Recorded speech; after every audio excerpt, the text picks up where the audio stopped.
guys, Potato Sensei here, back again with another tier list video. Now today I'm going to be ranking the Breath of the Wild village, towns, and cities. Now I actually really like these areas in the game. They made me feel at home, but I think that some are better than others. Let's get right into it. First we have Gerudo Town.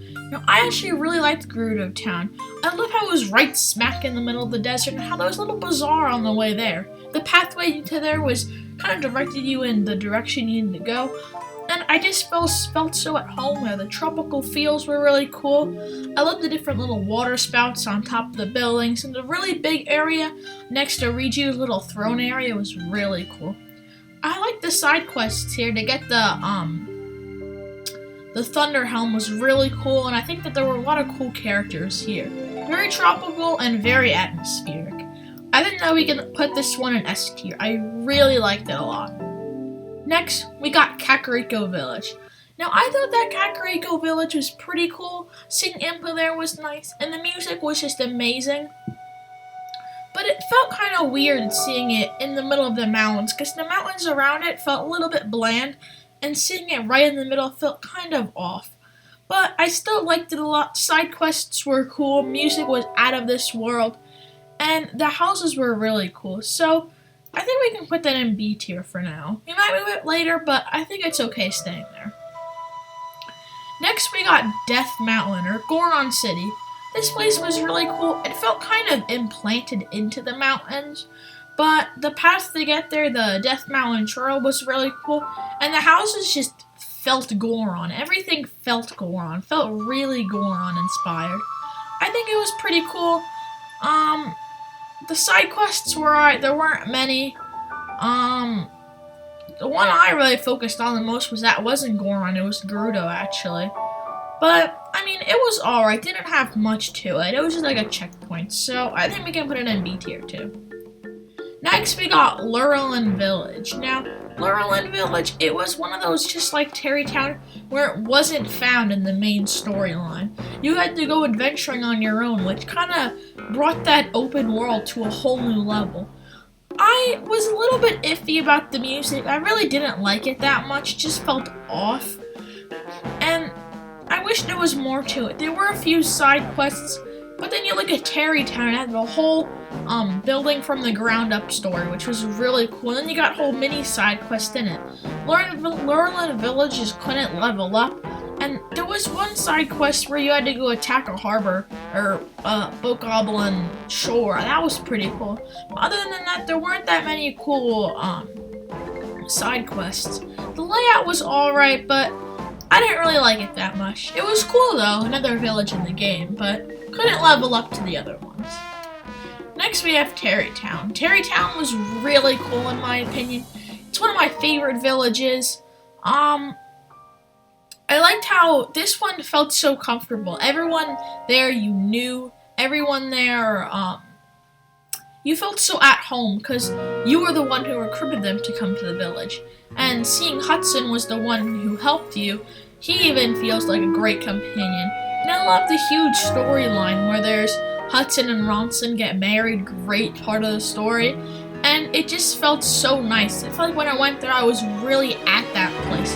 While other places like Lurelin Village, I didn't feel at home there. I felt like just a weary traveler that arrived there.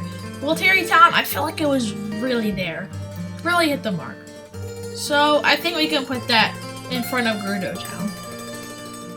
Next we have Rito Village. Now, Rito Village, its layout was really cool. I love how it was this huge rock and there were little houses hanging that was really creative. And I loved how if you're a Rito, you can just fly to each house. I thought it was really cool. And they didn't have as much as stuff like Tarrey Town, but the side quests were really cool. And exploring all those little different little areas in the Rito Village was really cool. And every house just felt so comfortable, so much detail put into it. So I think that can go in A tier. It's not perfect, but it was really good. A really good way to develop the Rito's character. Next we have Hateno Village. Now, Hateno Village is so beautiful and perfect in my opinion. It's pretty massive in size, and I really liked it a lot. I love how, just like Terrytown, it feels so comfortable and you feel at home there. It was really nice, and excuse me. I love how you can get a house there. It made you even feel more comfortable. It had great areas. I don't know if I'm going to count the Hateno Laboratory, but it says Hateno in it. So you can count the laboratory, or I think it's what's called the ancient area with Pura. That was pretty cool. There were a lot of pretty cool side quests, like where you have to go to the beach, or you have to, I think it's called like Weapons Connoisseur.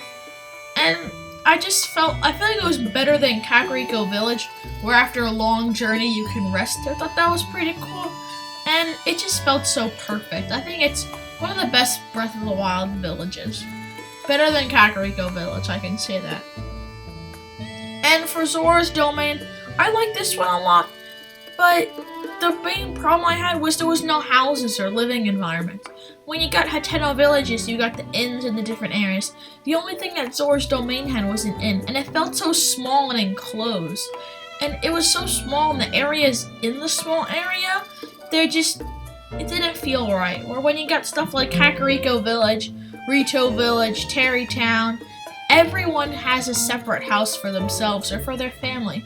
Well, Zora's Domain felt great, but there was no living environment. But it looked great. The crystal lining of everything was really nice. Huge waterfalls in the background. Music was amazing.